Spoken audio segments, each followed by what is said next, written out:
Repair ન થાય ત્યાં સુધી સ્થળ પર બેસવાની ચીમકી આપી છે। અધિકારીઓ દ્વારા તાત્કાલિક કામગીરી શરૂ કરવામાં આવી છે। ગઈકાલે પણ રોડ પર ભર્યો હતો જનતા દરબાર અને પાલિકા સામે ભ્રષ્ટાચારના આક્ષેપો સાથે અધિકારીઓનો ઉધડો પણ લીધો હતો। તો માણાવદરના ધારાસભ્ય ફરી એકવાર મેદાને આવ્યા છે અરવિંદ લાડાણી, કારણ કે જે ગામ છે આસપાસના તે પાણી વગર તરસ્યા છે। પાણીની લાઈન તૂટી છે અને કામગીરી ન થાય ત્યાં સુધી તેમણે રસ્તા પર બેસવાની ચીમકી આપી છે। મીતડી અને કોઠારિયા ગામ વચ્ચેની પાણી પુરવઠાની લાઈન તૂટી ગઈ છે અને 9 દિવસથી આસપાસના ગામો પાણી વગર વલખા મારી રહ્યા છે। ત્યારે પાણીની લાઈન રિપેર ન થાય ત્યાં સુધી સ્થળ પર જ બેસવાની અરવિંદ લાડાણીએ ચીમકી આપી છે। અધિકારીઓ દ્વારા તાત્કાલિક કામગીરી શરૂ કરવામાં આવી છે। જો કે આ કામગીરી ક્યાં સુધીમાં પૂરી થાય છે તે હજુ સ્પષ્ટ નથી થયું। ગઈકાલે પણ રોડ પર તેમણે જનતા દરબાર ભર્યો હતો। પાલિકા સામે અરવિંદ લાડાણીએ આક્ષેપો કર્યા હતા કે પાલિકામાં જે ભંગાર વેચવામાં આવ્યું તેમાં પણ ભ્રષ્ટાચાર થયો છે એવો તેમણે આક્ષેપ કર્યો હતો। અધિકારીઓનો ઉધડો પણ લીધો હતો અને એ દરમિયાન ચીફ ઓફિસર સાથે ન્યૂઝ 18 વાતચીત પણ કરી હતી। ત્યારે તેમણે પણ સ્વીકાર્યું હતું કે અગાઉના જે ચીફ ઓફિસર છે તેમની સામે જે ભૂલ હતી અને તે આક્ષેપો તેમની સામેના હતા। બે અલગ અલગ તસવીરો આપણે બતાવી રહ્યા છીએ। આજની તસવીર કે જ્યાં પાણીની લાઈન તૂટી છે ત્યાં અધિકારીઓ અત્યારે રિપેરિંગ કરવા માટે પહોંચ્યા છે। બીજી તસવીર પાલિકા સામે ગઈકાલે તેમણે ધરણા કર્યા હતા, ભ્રષ્ટાચારના આક્ષેપો કર્યા હતા અને બંને તસવીરો મેં આપને બતાવી રહ્યા છે। અરવિંદ લાડાણી ફરી એકવાર મેદાને છે। કાગડાપીઠ વિસ્તારમાં 1 કિલો સોનાના દાગીનાની લૂંટના કેસમાં એક મોટો ખુલાસો થયો। પોલીસની તપાસમાં સામે આવ્યું છે કે લૂંટના કેસનો ફરિયાદી જ આરોપી છે। પોલીસે સીસીટીવી કેમેરાની તપાસ કરતા લૂંટની ખોટી કહાનીનો ભાંડાફોડ થયો। ફરિયાદી ધર્મ ઠક્કરે તેના 2 મિત્રો સાથે મળીને નકલી લૂંટનો પ્લાન બનાવ્યો। નકલી લૂંટનો ફરિયાદી ધર્મ ઠક્કર માણેક ચોકથી 1 કિલો સોનું લઈને નીકળ્યો હતો। આ પછી તેને ત્યાંથી ગીતા મંદિર નજીક પહોંચીને ત્યાં ઉભેલા 2 મિત્રોને સોનું આપી દીધું હતું। વધુ માહિતી સાથે સંવાદદાતા નવીન ઝા જોડાયા છે અમદાવાદથી। નવીન, શું કારણ હતું કે તેણે જ ફરિયાદી પોતે જ આખો લૂંટનો તરકટ રચ્યું?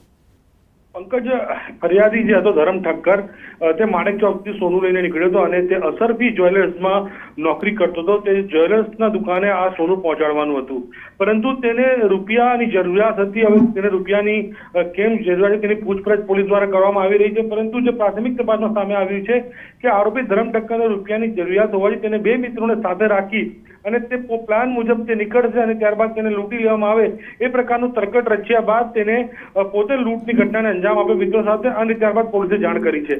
હવે પોલીસ જે પૂછપરછ કરી રહી છે કે આ લૂંટ પાછળનું કારણ શું છે। આ જે આરોપી ધરમ ઠક્કર છે તે ક્યાં દેવું હતું કે કંઈક અન્ય મજબૂરી હતી જેના કારણે તે આ ઘટનાને અંજામ આપ્યો તે પૂછપરછમાં સામે આવી શકે તેમ છે। જી નવીન, જે બે મિત્રો છે તેના શું તેમની પણ ધરપકડ કરાઈ છે? બિલકુલ, 3ની ધરપકડ કરી લેવામાં આવી છે। આ કેસની અંદર ધરમ ઠક્કર અને જે બંને આરોપીઓ છે, 3 આરોપીઓ છે કે જે લોકોએ લૂંટની ઘટનાને અંજામ આપ્યો હતો એ 3 લોકોની પૂછપરછ હાથ ધરવામાં આવી છે। 3 લોકોની પકડી પાડવામાં આવ્યા છે અને હવે પોલીસ જે છે ટૂંક સમયમાં અન્ય જે ખુલાસાઓ છે કે કેમ 1 કિલો સોનાની લૂંટ કરવામાં આવી હતી અને તેની પાછળનું કેટલું કમિશન હતું, આ બંનેને કેટલા મળવાના હતા અને કયા પ્રકાર આખું પ્લાનિંગ કર્યું હતું તે તમામ તપાસ કરવામાં આવી રહ્યું છે। જી નવીન, આભાર માહિતી આપવા માટે। વાહનો ન ચલાવવાનો નિર્ણય લેવામાં આવ્યો છે, જેમાં સ્કૂલ રિક્ષા અને સ્કૂલ વાનની પાસિંગ પ્રક્રિયા ઝડપી કરવાની માગણી કરાઈ છે। ટ્રાફિક આરટીઓ ઝુંબેશ શરૂ થતા પહેલા જ ચીમકી ઉચ્ચારી છે।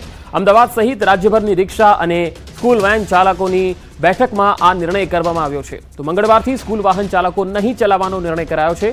પાસિંગની પ્રક્રિયા ઝડપથી થાય તેવી તેઓ માગણી કરી રહ્યા છે। વાલીઓને થોડી મુશ્કેલી પડી શકે છે, કારણ કે જે વાલીઓ રિક્ષા દ્વારા બાળકોને મોકલે છે સ્કૂલ, તેમને હાલાકી પડી શકે છે। સંજય ટાંક સંવાદદાતા જોડાયા છે। સંજય, શું નિર્ણય લેવામાં આવ્યો છે વાહન ચાલકોની બેઠકમાં? બિલકુલ પંકજ, જે રાજકોટની ઘટના પછી જે પ્રકારે સ્કૂલ વેનમાં પણ જે છે નિયમો લાગુ કરવામાં આવ્યા છે, ખાસ કરીને વિદ્યાર્થીઓને બેસાડવાની સંખ્યાની વાત હોય કે પછી ફિટનેસ સર્ટિફિકેટ લેવાની વાત હોય કે પાસિંગની પરમિટ લેવાની વાત હોય, તે તમામ મામલે નિયમો કડક કરવામાં છેલ્લા 3 વર્ષથી એસોસિએશન રજૂઆત કરી રહ્યું હતું।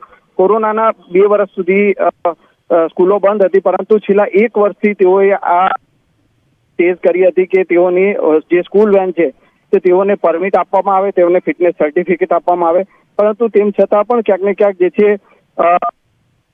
થતી ન હતી એવો આક્ષેપ પણ કરવામાં આવ્યો હતો।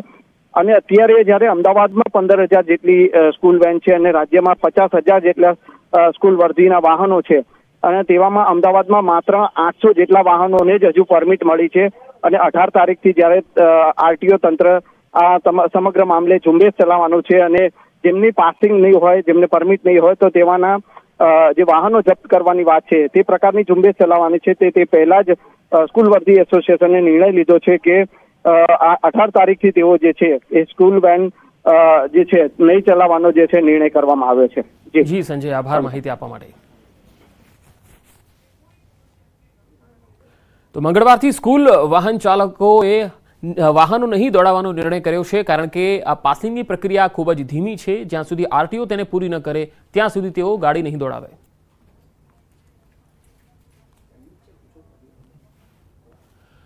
સ્કૂલ વર્ધી એસોસિએશનના પ્રમુખ ધર્મેન્દ્ર બ્રહ્મભટ્ટ આપણી સાથે જોડાયા છે.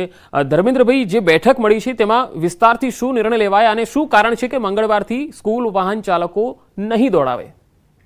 છેલ્લા 1 વર્ષથી અમારા સ્કૂલ વર્ધીના વાહનો પાસ નતા કરતા. આ લોકો વારંવાર રજૂઆત કરવા છતાં વાહન વ્યવહાર મંત્રી, ગૃહમંત્રી, સીએમ સાહેબ તમામ લોકોને રજૂઆત કરવા છતાં અમારા સ્કૂલ વર્ધીના વાહનો પાસ નતા કરતા.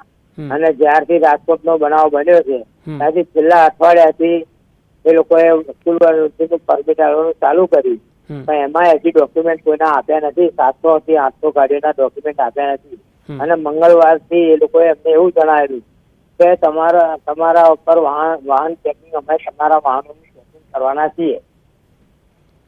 તો ધર્મેન્દ્રભાઈ, તમે છેલ્લે ક્યારે રજૂઆત કરી આરટીઓમાં? એટલે હું તો દર મહિને જ કરતો આવતો હતો. તમે એકલા કરતા હશો, પણ તમારી સાથે ઘણા બધા વાહન ચાલકો હશે, એમને પણ પોતાના વાહનોનું.